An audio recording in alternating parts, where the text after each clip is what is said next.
Jack Miller had seen things no human was meant to see.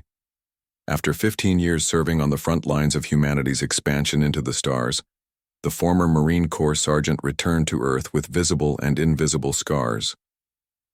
The Proxima Centauri campaign had left him with cybernetic limb replacements, but the neural damage and post-traumatic stress were what truly haunted him. His service dog, Apollo, was more than just an animal. The enhanced canine was a marvel of bioengineering, part German Shepherd, part medical monitor, and entirely devoted to Jack. Apollo's neural implants allowed him to detect changes in Jack's brain chemistry, anticipate seizures, and provide necessary interventions during dissociative episodes. Jack sat on the edge of his bed in the small apartment provided by the Veterans Affairs Office. The room was sparse: a bed, a desk, a chair, and a small kitchenette in the corner. The walls were bare except for a single photograph of his old unit. 7 smiling faces in military uniforms. Only 3 had made it back to Earth. Another day, boy, Jack said, reaching down to scratch behind Apollo's ears. The dog leaned into his touch, brown eyes alert and watchful. The morning routine was always the same. Jack would wake at exactly 600 hours, military habits being hard to break. Apollo would already be alert, lying at the foot of the bed. Together they would go through Jack's physical therapy exercises, the dog watching carefully for signs of distress or pain. Jack's right arm and left leg were cybernetic replacements, gifts from the military medical corps after alien weapons fire had shredded his original limbs. The technology was good, almost too good. The limbs responded faster than natural ones would have, and they never tired. But they weren't his. The constant hum of servos and the slight metallic taste in his mouth from the neural interface were constant reminders of what he had lost. Today was different from the usual routine. Today there was the letter that had arrived yesterday, bearing the official seal of the Centauri Veterans Association. Jack picked it up from the desk, the paper feeling strange against his cybernetic fingers. "Benefits hearing," he read aloud to Apollo. "They're reviewing my case again." Apollo tilted his head, ears perked forward. "Yeah, I don't like it either," Jack said. "But we knew this was coming. The new administration has been cutting veteran benefits across the board." The notification said his hearing was scheduled for 2 weeks from now at the federal courthouse in Denver. Jack would need to present himself and all relevant medical documentation for review. The subtext was clear. They were looking for reasons to reduce his benefits. Jack's VA representative had warned him this might happen. Lisa Martinez was a fierce advocate for veterans, especially those who had served in the alien conflicts. She had called him as soon as the notification started going out. "They're targeting the high-cost cases first," she had explained. "Veterans with extensive cybernetics and neural damage are at the top of their list. The accountants have decided." "You're too expensive," Jack looked down at Apollo. "Guess we should call Lisa, huh?" The dog padded over to where Jack's communication tablet lay on the desk and nudged it with his nose. Jack smiled, despite himself. Apollo's intelligence sometimes seemed almost human. The military scientists had explained that the dog's cognitive enhancements were limited, designed to make him a better service animal, not to create a thinking being. But Jack had his doubts. There were moments when Apollo seemed to understand not just his needs, but his thoughts. Lisa answered on the second ring, her face appearing on the tablet screen. She looked tired with dark circles under her eyes. "Let me guess," she said by way of greeting. "You got your notice?" Jack held up the letter. "Federal courthouse, 2 weeks." Lisa sighed, pushing a strand of dark hair away from her face. "You're the 3rd call I've had this morning. They're moving faster than we expected. What are my chances?" "Honestly, not great. Judge Howard Blackwell is presiding over most of these hearings. He's old-school military, pre-alien contact, thinks the new veterans are soft, has a particular dislike for enhanced service animals." Jack felt his heart rate spike. Apollo immediately pressed against his leg, the dog's implants detecting the change. "They can't take Apollo," Jack said, his voice tight. "They won't," Lisa assured him. "The Enhanced Service Animal Act protects your right to have him with you. What they can do is cut your medical benefits, your housing allowance, your neural interface maintenance." Jack looked around the small apartment. It wasn't much, but it was home. More importantly, it was located near one of the few medical facilities equipped to service his particular model of cybernetics. I need those benefits, Lisa. I know. That's why we're going to fight this.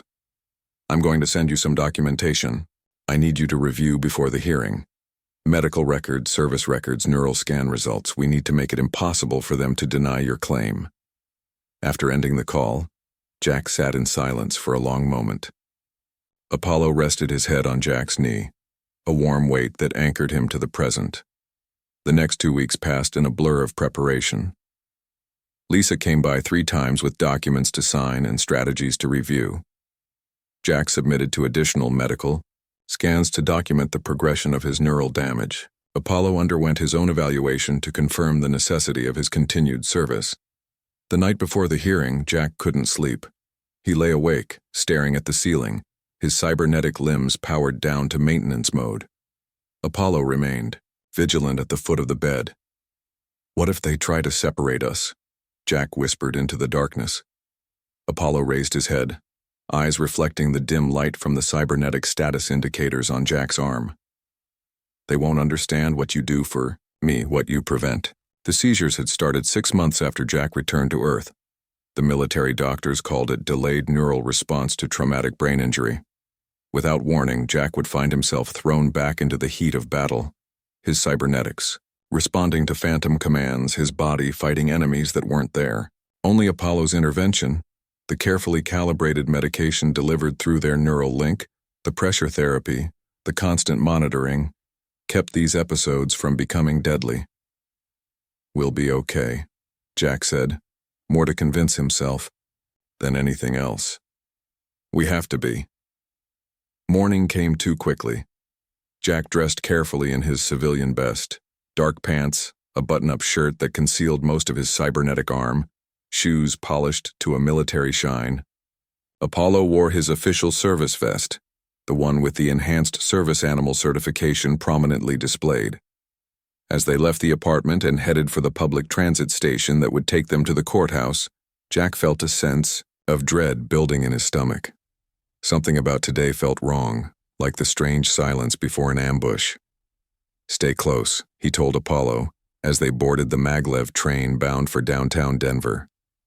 The dog pressed against his leg, a silent promise. Jack didn't know it yet, but by the end of the day that promise would be tested in ways neither of them could imagine.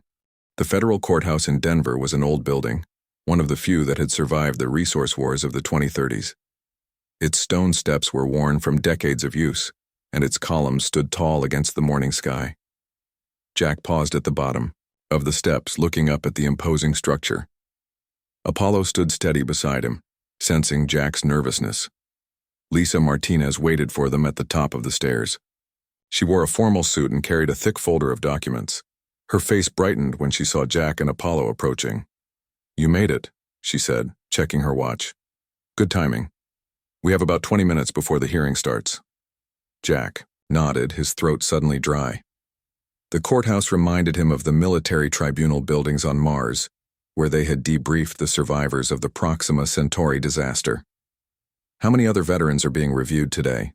Jack asked as they walked through the security checkpoint. The guards eyed Apollo with curiosity but said nothing. The dog's service vest and implants were clearly visible. "6, Lisa replied, lowering her voice.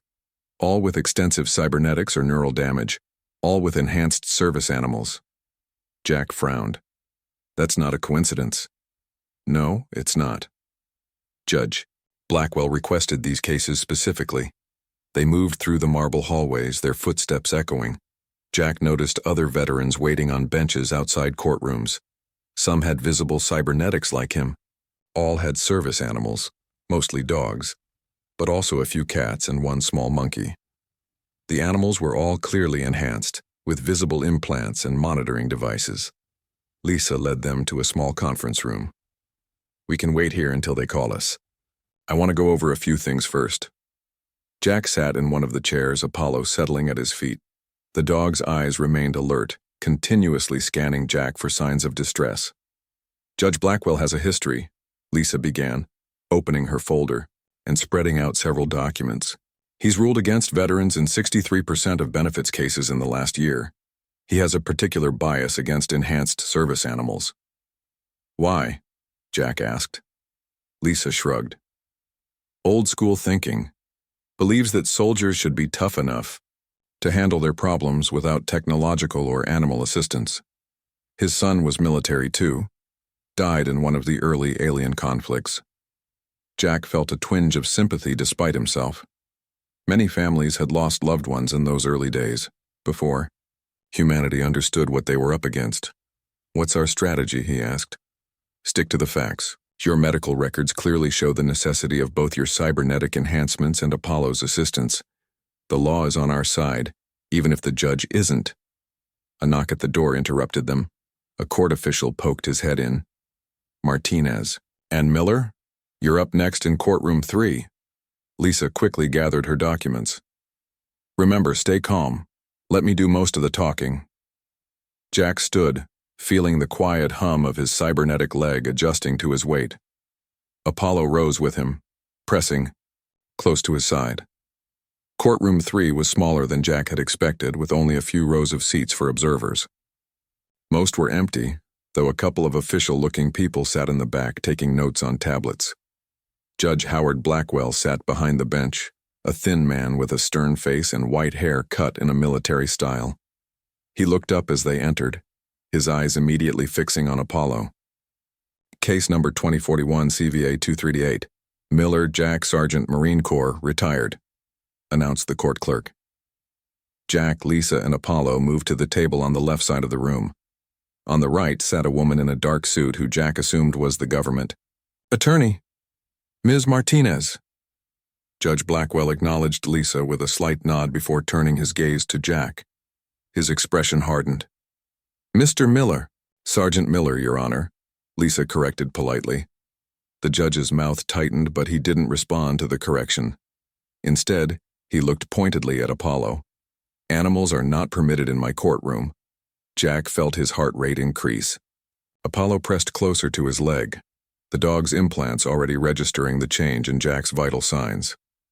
Lisa stood immediately. Your Honor, Apollo is a registered service animal under the Enhanced Service Animal Act of 2041. Sergeant Miller requires his assistance for medical reasons. The judge leaned forward, his fingers interlacing on the bench. Ms. Martinez, I am familiar with the act.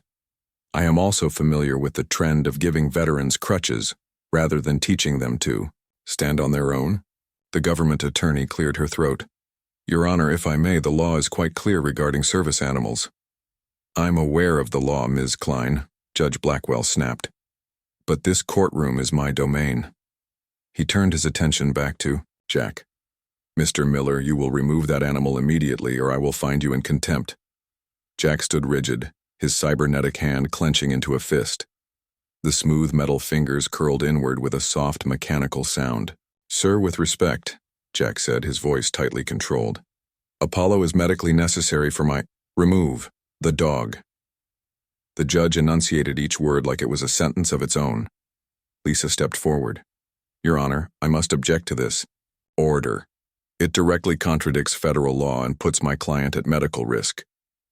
The judge's face flushed with anger. Ms. Martinez, your objection is noted and overruled. Mr. Miller, this is your final warning. Jack could feel the pressure building in his head. It started as a dull ache behind his eyes, a familiar precursor. Apollo sensed it too, the dog's body tensing. I cannot remove him, Your Honor, Jack said, his voice starting to shake. Apollo monitors my neural implants. Without him, I risk seizures and— Bailiff, the judge interrupted. Remove that animal from my courtroom. The bailiff, a broad-shouldered man with an uncomfortable expression, moved hesitantly toward them. Apollo's ears flattened against his head, but he made no aggressive moves. Lisa placed herself between the bailiff and Apollo. Sir, I strongly advise against this action. It violates multiple federal laws and puts a decorated veteran at risk. The government attorney stood. Your Honor, the government must also object to this order. The medical documentation clearly establishes the necessity of Sergeant Miller's service animal. The judge slammed his gavel down. Enough. I will not have my authority questioned in my own courtroom.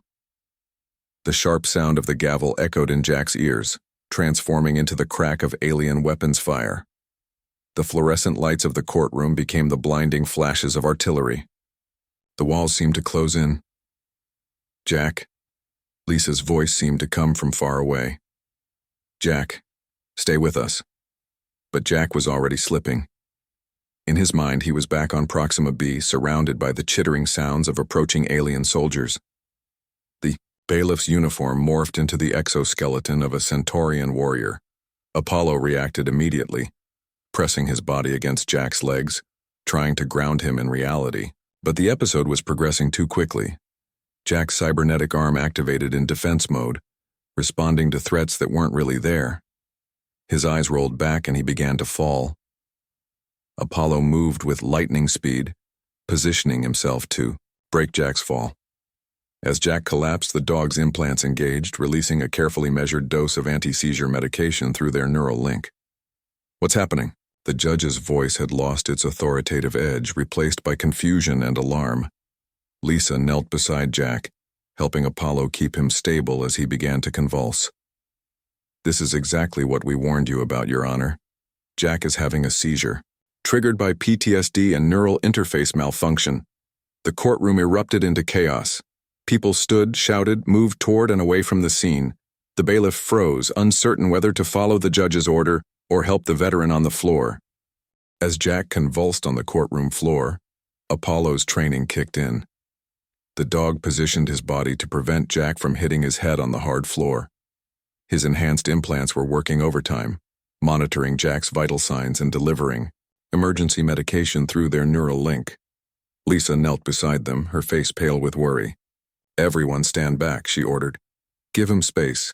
The government attorney, Ms. Klein, had rushed forward as well. Is there anything we can do to help? No, Lisa replied. Apollo has this under control. If anyone interferes now, it could make things worse. Judge Blackwell stood frozen behind his bench, his face a mixture of shock and dismay. Should we call medical services? He asked, his earlier anger replaced by uncertainty. Before Lisa could answer, Apollo did something that no one in the courtroom expected. The dog's collar projected a holographic display into the air above Jack's convulsing body. The display showed Jack's vital signs: heart rate, blood pressure, brain activity, and oxygen levels. Red indicators flashed warnings about elevated stress hormones and dangerous neural activity. Then, even more surprisingly, Apollo spoke. The voice came from specialized vocal implants in the dog's collar, calm, clear, and unmistakably authoritative. Veteran Jack Miller is experiencing a grand mal seizure triggered by stress and post-traumatic stress disorder. Removing his service animal would constitute a violation of the Enhanced Service Animal Act of 2041, Section 12, Paragraph 3, and would likely result in severe medical consequences or death. The entire courtroom fell silent. Even Jack's labored breathing seemed quieter as everyone stared at the service dog. Apollo continued, his brown eyes fixed on the judge. I am currently administering emergency medication and providing necessary pressure therapy. Jack Miller has earned 5 distinguished service crosses defending human colonies. The neural damage he sustained while saving 37 civilians during the Battle of Proxima Outpost requires continuous monitoring and intervention. The holographic display changed, now showing footage from what appeared to be combat recordings. The images were clearly taken from Jack's perspective, recorded by his military neural implants. The courtroom watched in shocked silence as a younger Jack, with his original limbs intact, dragged injured colonists to safety while alien projectiles tore through the air around him. Judge Howard Blackwell, Apollo continued, your own son, Lieutenant Gregory Blackwell, was among those saved by Sergeant Miller's actions on May 15, 2038. The judge's face drained of color. He gripped the edge of his bench for support. What did you say? Apollo's display shifted again, showing a military photograph of a young man in a uniform similar to Jack's. The name patch clearly read Blackwell. Lieutenant Gregory, Blackwell survived the initial Proxima Centauri attack due to Sergeant Miller's actions. Lieutenant Blackwell was later killed during the second wave of attacks, after Sergeant Miller had been evacuated with severe injuries. The judge sank slowly into his chair. "Gregory," he whispered. Apollo's voice remained calm and matter-of-fact. "I have accessed court records indicating 17 previous instances where you have attempted to separate veterans from their service animals, resulting in 2 hospitalizations and 1 suicide. This pattern suggests a violation of judicial ethics under Code 223B of Federal Judicial Conduct." Ms. Klein, the government attorney, stood slowly. "Your Honor, I move that we immediately adjourn to review this new information." The judge didn't seem to hear her. His eyes were fixed on the combat footage still playing above Jack's now quieter form. The seizure was subsiding thanks to Apollo's intervention. "Gregory never told me," Judge Blackwell said, his voice barely audible. "He never mentioned anyone named Miller." Lisa looked up from where she was helping Jack. "Your Honor, combat veterans often don't share their experiences with family. It's too difficult." On the floor, Jack's convulsions had stopped. His breathing was returning to normal, though his eyes remained closed. Apollo had turned his full attention back to his handler, the holographic display now focused solely on monitoring Jack's vital signs. The bailiff approached cautiously. "Should I call medical services now?" Lisa shook her head. "No. Apollo has stabilized him. Jack will regain consciousness soon, but he'll be disoriented. The best thing is to let him recover naturally with Apollo's assistance." Judge Blackwell rose from his chair. "This court is in recess," he announced, his voice lacking its earlier authority. "We will reconvene in 1 hour." As the judge left through a side door, the spectators in the courtroom began to talk among themselves. Several were recording the scene with their personal devices, despite the courthouse rules against such actions. Ms. Klein approached Lisa. "I've never seen anything like this," she admitted. "Enhanced service animals are programmed to intervene in medical emergencies," Lisa explained. "But Apollo's actions just now went beyond standard protocols. The access to court records and military files, that's unprecedented." Jack stirred, his eyelids fluttering. "Apollo?" he murmured. The dog pressed closer, licking Jack's face once. "What happened?" Jack asked, slowly becoming aware of his surroundings. "Did I have a seizure?" Lisa helped him sit up. "Yes, but Apollo took care of you, and he did something extraordinary." Over the next few minutes, Lisa explained what had happened while Jack was unconscious. Jack listened with growing amazement, occasionally glancing at Apollo, who had returned to his normal, vigilant but quiet demeanor. "He spoke?" Jack asked in disbelief. "Apollo spoke?" "Through his vocal implants, yes. He cited laws, presented evidence, even showed combat footage from your neural implants, and he knew about the judge's son." Jack looked at Apollo with new eyes. "They told me his enhancements were limited to medical monitoring and intervention. They never mentioned anything about accessing records or combat footage." Ms. Klein, who had been listening, frowned. "The military doesn't share the full capabilities of enhanced service animals, even with their handlers. It's classified technology." Jack reached out to stroke Apollo's fur. The dog leaned into his touch as always, seeming no different than before. Why would he reveal those capabilities now? Why not in private? "I think," Lisa said slowly, "he was protecting you the only way he could. By making it public, he's ensured that no one can separate you two without serious consequences." The courtroom doors opened, and a court official entered. "The judge is requesting that Sergeant Miller, Ms. Martinez, and Ms. Klein join him in his chambers." Immediately. Jack stood shakily, his cybernetic leg rebalancing to compensate for his weakened state. "What about Apollo?" The official looked at the dog with a newfound respect. "The judge specifically requested that the service animal accompany you." They followed the official through a side door and down a narrow hallway to the judge's chambers. Judge Blackwell was seated behind a large desk, his official robes now removed. He looked older and smaller somehow, the stern authority figure replaced by a tired old man. "Please sit," he said, gesturing to the chairs arranged before his desk. Jack sat with Apollo taking his customary position beside the chair. Lisa and Ms. Klein sat in the other chairs. The judge looked directly at Apollo for a long moment before shifting his gaze to Jack. "Sergeant Miller," he began, "I owe you an apology." Judge Blackwell looked tired and old as he sat in his chambers. The stern mask he had worn in the courtroom was gone. His hands trembled slightly as he opened a drawer in his desk and pulled out a small framed photograph. "This is my son, Gregory," he said, turning the frame so Jack could see it. The photo showed a young man in a military uniform smiling at the camera. "He died 7 years ago in the Proxima Centauri campaign." Jack nodded. "I remember him. He was a good soldier." "You really did know him?" the judge asked, his voice uncertain. "Yes, sir. Lieutenant Blackwell was assigned to my unit after the first wave of attacks. He hadn't been in space long when the second wave hit." The judge set the photo on his desk, positioned so he could see it as they talked.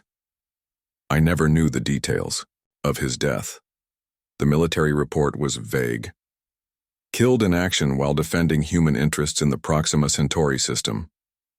Nothing about who he fought with or who tried to save him." Jack looked down at his hands, one flesh, one metal. "The reports are always vague, sir. They think it's kinder that way." Lisa leaned forward in her chair. "Your Honor, I understand this is a difficult realization, but we need to address the immediate issue. Sergeant Miller requires his benefits to continue his treatment and maintain his quality of life, and he needs Apollo to remain with him at all times." The judge nodded slowly. "Yes, of course." He turned to Ms. Klein, the government attorney. "Ms. Klein, would you please inform the court that I'm recusing myself from this case and all future veterans' benefits cases involving enhanced service animals?" Ms. Klein looked surprised but quickly regained her professional composure. "Yes, Your Honor. And the current proceedings regarding Sergeant Miller?" "Dismissed," the judge said firmly, with a recommendation for full continuation of benefits. Lisa couldn't hide her smile.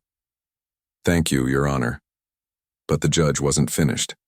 He looked directly at Apollo, who sat calmly beside Jack's chair. "I would like to address the dog." Jack exchanged a glance with Lisa. "Sir, we don't know if what happened in the courtroom was a one-time event or—" Apollo interrupted by standing and moving closer to the judge's desk. The dog's collar lit up again and the same calm voice from before spoke. "I am capable of communication when necessary, Judge Blackwell." Everyone in the room stared at Apollo. Even Jack, who had lived with the dog for 3 years, looked shocked. "Why? Haven't you spoken before?" Jack asked. Apollo turned to look at him. "My programming restricts communication to emergency situations where standard interventions are insufficient. What occurred in the courtroom qualified as such an emergency." The judge leaned forward. "Are all enhanced service animals capable of this level of awareness?" "No," Apollo replied. "I am a prototype of the XK9 program. Most service animals have more limited capabilities." Ms. Klein frowned. "This technology should be classified. How are you able to discuss it?" "The classification was lifted 3 days ago under Military Order 457B, Apollo explained. "The success of the prototype program has led to approval for wider implementation." Jack shook his head in disbelief. "Why wasn't I told about this? I'm your handler." "For security reasons," Apollo said. "Handlers are not informed of all capabilities until they are declassified. This protects both the technology and the veterans." The judge looked thoughtful. "In the courtroom, you accessed sealed court records and military files. How?" "I have limited access to connected government databases when required for the protection of my handler," Apollo explained. "My primary function is to ensure Jack Miller's well-being. Your actions presented a direct threat to that well-being." The judge winced at the blunt assessment but didn't argue. Instead, he asked, "And you showed us footage from Sergeant Miller's combat experience. How did you access that?" "The neural link I share with Jack allows access to his implant data, including archived combat recordings." I only access such personal data in emergency situations. Jack looked uncomfortable. You can see my memories? Not precisely, Apollo clarified.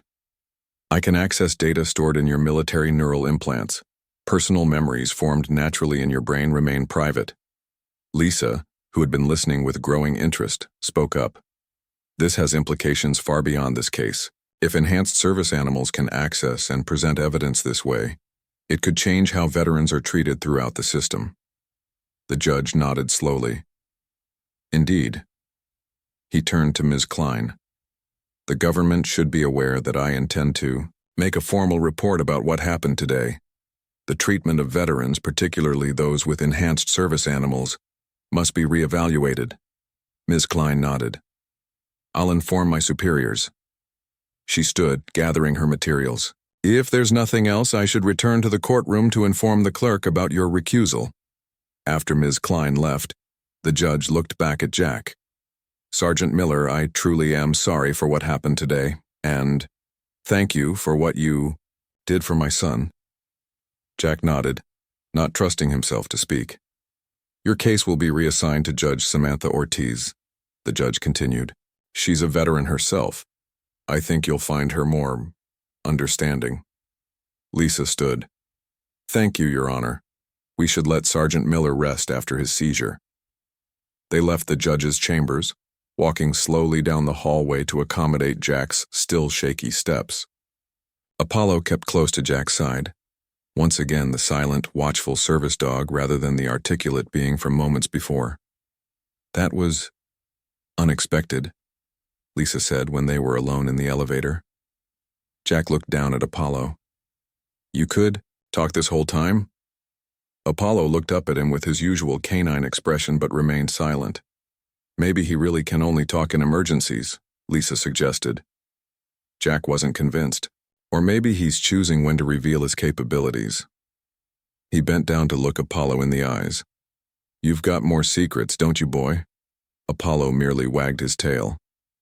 When they reached the courthouse steps, Jack saw a small crowd gathered at the bottom. Some held signs that read Veterans' Rights and Service Animals Save Lives. What's going on? Jack asked. Lisa grimaced. Someone in the courtroom must have recorded what happened and shared it. These things spread quickly. Woman with a press badge spotted them and rushed up the steps. Sergeant Miller, can you comment on what happened in the courtroom? Is it true that your service dog spoke in your defense? Jack froze, overwhelmed by the sudden attention. Apollo pressed against his leg, steady and calming. No comment, Lisa said firmly, guiding Jack around the reporter. My client needs rest. More. Reporters appeared, along with curious onlookers and a few veterans with their own service animals. The crowd pressed closer, voices overlapping as everyone tried to ask questions at once. Jack felt his heart rate increasing again. The noise and closeness of the crowd triggered memories of being trapped under rubble after an alien attack. His breathing quickened. Apollo sensed the change immediately. The dog moved in front of Jack, creating a small buffer between him and the crowd. Then, to everyone's surprise, Apollo spoke again. Please step back. Sergeant Miller requires space for health reasons. Press inquiries should be directed to the Veterans Affairs Office.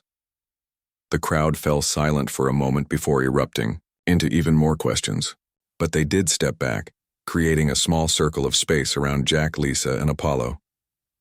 Lisa took advantage of the moment to guide Jack toward the street where an automated taxi waited. Let's get you home, she said quietly. As they slipped into the taxi, Jack looked at Apollo with newfound respect. Looks like you've just become famous, boy. Apollo settled on the taxi floor, resting his head on Jack's foot.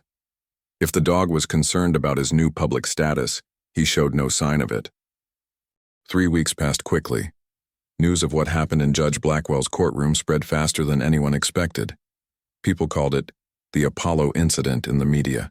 Videos of Apollo speaking in the courtroom were viewed millions of times, online. Veterans' rights groups used the footage to push for better treatment and protection for those who had served. Jack tried to avoid the attention. He stayed in his apartment most days, venturing out only when necessary. Apollo remained, by his side, silent again except for the 2 instances when Jack had minor seizures. Each time the dog had spoken briefly to guide Jack through the episode. "I still don't understand why you didn't tell me you could speak," Jack said one evening as they sat in the small living room. The lights were dim, the way Jack preferred them after a long day. Apollo looked up from his position on the floor. For a moment Jack thought the dog might respond, but Apollo simply wagged his tail and put his head back down on his paws. The communication tablet on the desk chimed with an incoming call. Lisa's face appeared on the screen when Jack answered. "Good news," she said without preamble. "Your case has been officially reassigned to Judge Ortiz. The hearing is scheduled for tomorrow at 10 a.m. Jack nodded. "Do you think this one will go better?" "Much better. Judge Ortiz served 2 tours in the Jupiter Defense Force before becoming a lawyer. She understands what veterans need." Lisa paused. "Also, after what Apollo did, I doubt any judge will try to separate you two." "Will there be reporters again?" "Probably. This case has become something of a symbol now, but courthouse security has promised to keep them outside." After ending the call, Jack prepared for bed with Apollo watching attentively. As he lay in the darkness, Jack wondered what would happen tomorrow. Part of him was hopeful that his benefits would continue. Another part was worried about the attention Apollo's abilities had brought them. "Whatever happens," he whispered to the dog lying at the foot of his bed, "we face it together." Apollo's tail thumped once against the mattress in response. The next morning, Jack dressed carefully in his civilian best, the same outfit he had worn to the previous hearing. Apollo wore his service vest with the Enhanced Service Animal certification prominently displayed. When they arrived at the courthouse, a small crowd had gathered despite the early hour. Most were veterans with their own service animals. They formed a path for Jack and Apollo, some offering salutes as they passed. Lisa met them at the top of the steps. "Ready?" she asked. Jack nodded, feeling steadier than he had in weeks. Courtroom 5 was larger than Judge Blackwell's had been. Most of the seats were filled with observers, veterans, media representatives with approved passes, and government officials. Jack spotted Ms. Klein, the government attorney from the previous hearing, sitting at the right table. She nodded politely as they entered. "All rise for the Honorable Judge Samantha Ortiz," the bailiff announced. Everyone stood as a woman in her 50s entered from a side door. Judge Ortiz had short gray hair and moved with the precise economy of a former soldier. The left sleeve of her robe was pinned neatly where her arm should have been. "Be seated," she said, her voice carrying easily through the room. As everyone sat, the judge looked directly at Jack and Apollo. Unlike Judge Blackwell's obvious disapproval, her gaze held understanding. "Case number 2041 CVA 238, Miller, Jack, Sergeant Marine Corps retired," the clerk announced. Judge Ortiz reviewed some documents on her desk before speaking. "Before we begin, I want to address the unusual circumstances that bring this case to my courtroom. The events in Judge Blackwell's court 3 weeks ago have raised important questions about veterans' rights and the capabilities of enhanced service animals." She looked at Apollo. "I understand that this service animal has demonstrated advanced communication abilities. For the record, I have no objection to the animal's presence or any interventions it deems necessary for Sergeant Miller's well-being." Lisa stood. "Thank you, Your Honor." The judge turned to Ms. Klein. "Does the government wish to proceed with its review of Sergeant Miller's benefits?" Ms. Klein rose. "No, Your Honor. In light of recent events and after thorough review of Sergeant Miller's file, the government withdraws its motion for benefits reduction. In fact, we are recommending an increase in certain areas of coverage, specifically neural, interface maintenance, and cybernetic upgrades." A murmur ran through the courtroom. Jack looked at Lisa in surprise. "The government's change of position is noted," Judge Ortiz said. "Ms. Martinez, do you have anything to add?" Lisa stood. "Only that we welcome the government's new position and thank the court for its fair consideration of this case." Judge Ortiz nodded. "Then my ruling is as follows. This court recognizes the service of Sergeant Jack Miller and fully acknowledges his right to the accompaniment of his service animal, Apollo. Furthermore, in light of evidence presented regarding Sergeant Miller's injuries sustained in service to humanity, this court grants full medical benefits, housing allowance, and enhanced veteran support as outlined in the Proxima Veterans Care Act. She paused, looking directly at Apollo. This court would also like to acknowledge Apollo's actions, which have prompted a system-wide review of veteran treatment in courtrooms across the country. The judge struck her gavel once. Case dismissed. As people began to file out of the courtroom, Ms. Klein approached Jack's table. "Sergeant Miller, there's something else you should know. The military is establishing a new program based on the XK-9 prototype." "What kind of program?" Jack asked. "They're calling it the Apollo Initiative. Enhanced service animals for all veterans, with neural damage or cybernetic implants." She handed him a card. "They'd like you to consult if you're willing." After Ms. Klein left, Lisa smiled at Jack. "You know, Apollo's intervention has gone viral across the country. The Veterans Coalition is using the recording to push for better treatment of returning soldiers." Jack knelt beside Apollo, his cybernetic knees whirring softly as he embraced the dog. "You've always been the better half of this partnership," he whispered. As they left the courthouse, a group of veterans and their service animals formed an impromptu honor guard. Some had dogs like Apollo. Others had different enhanced companions, cats with medical monitoring systems, birds with advanced communication abilities, all adapted to meet their specific needs. "They're calling it the Apollo Precedent," Lisa explained as they walked through. "No judge will dare separate a veteran from their service animal again." At the bottom of the courthouse steps, reporters waited with cameras and microphones. Jack hesitated, not wanting to face more questions and attention. Apollo looked up at him, then stepped forward and spoke clearly enough for everyone to hear. "Sergeant Miller will not be making a statement today. He asks for privacy as he continues his recovery. Thank you for your respect and understanding." The reporters, though clearly excited to hear Apollo speak, kept their distance as Jack, Lisa, and Apollo made their way to the waiting car. Once they were safely inside, Jack looked at Apollo with a mixture of exasperation and gratitude. "So, you'll talk to reporters but not answer my questions?" Apollo tilted his head, his expression somehow both canine and mischievous. Then, to Jack's surprise, the dog spoke again. "Some questions are better answered with time and trust, Jack. I am still learning what it means to communicate this way. We will figure it out together." Jack reached out to stroke Apollo's fur, feeling the smooth contours of the implants beneath. "Together," he agreed. As their car pulled away from the courthouse, Jack looked out at the clear blue sky, so different from the crimson heavens of Proxima B, and for the first time since returning to Earth, he felt a sense of peace. The war might never truly leave him, but with Apollo by his side and a system finally acknowledging their sacrifice, he could begin to heal. Apollo pressed against his leg, a silent promise of continued support. Together, they would face whatever came next, one day, one step, one moment at a time.